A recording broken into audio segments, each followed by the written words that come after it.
తెలుగుదేశం పార్టీకే కాకుండా తెలుగు జాతికే ఒక ముఖ్యమైన పర్వదినం. అలాంటి మహానాడు తెలుగుదేశం పార్టీ చరిత్రలో మొట్టమొదటగా నెల్లూరు జిల్లాకి ఇచ్చిన దానికి చంద్రబాబు నాయుడు గారికి నెల్లూరు జిల్లా పక్షాన ప్రత్యేకంగా ధన్యవాదాలు తెలియజేసుకుంటూ, చంద్రబాబు నాయుడు గారి సూచనలతో, నారా లోకేష్ గారి సూచనలతో జిల్లాలో అందరం కూడా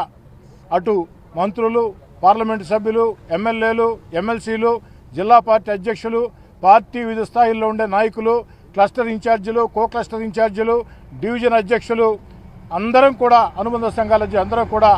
ఒక్క తాటి మీద ఉండి నెల్లూరు జిల్లాలో జరగబోయే మహానాడు చరిత్ర సృష్టించే విధంగా, చరిత్రలో మిగిలిపోయే విధంగా, నెల్లూరు జిల్లా మహానాడు ముందు, నెల్లూరు జిల్లా మహానాడు తరువాత అని చరిత్ర చెప్పుకునే విధంగా ఓ కార్యకర్తగా ప్రతి ఒక్కరం కూడా కష్టించి పనిచేస్తామని తెలియజేస్తున్నాం. చంద్రబాబు నాయుడు గారు, national working president Nara Lokesh గారి ఆదేశాల మేరకు, రాష్ట్ర పార్టీ అధ్యక్షులు పల్లాల శ్రీనివాసరావు గారి సూచన మేరకు నెల్లూరు జిల్లాలో మహానాడు నిర్వహించాలని నిర్ణయం తీసుకున్న సంగతి మీకు అందరూ కూడా తెలిసిందే. అయితే నిన్న కానీ ఈరోజు కానీ గౌరవ మంత్రివర్యులు పొంగూరు నారాయణ గారు, అదేవిధంగా మరొక మంత్రివర్యులు రామనారాయణ గారు, జిల్లా పార్టీ అధ్యక్షులు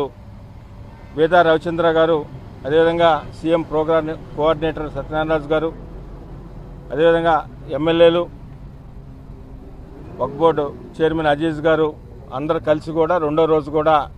4 స్థలాలు పరిశీలన చేయడం జరిగింది. ఇవన్నీ కూడా ఈ స్థలాలు పరిశీలన చేసి ఈ నివేదికలన్నీ కూడా పార్టీ అధిష్టానానికి పంపించడం జరుగుతుంది. అక్కడ నుంచి తుది నిర్ణయం వచ్చిన తర్వాత ఈ మహానాడు కార్యక్రమానికి సంబంధించిన అన్ని ఏర్పాట్లు కూడా జిల్లా తెలుగుదేశం పార్టీ నాయకులు, కార్యకర్తలు అందరితో కలిసి సమన్వయం చేసుకుని ఈ పండుగని విజయవంతం చేయడానికి నెల్లూరు జిల్లా తెలుగుదేశం పార్టీ కార్యకర్తల నాయకులందరూ కూడా ఎదురు చూస్తున్నారని మీకు అందరూ కూడా తెలియజేస్తుంది.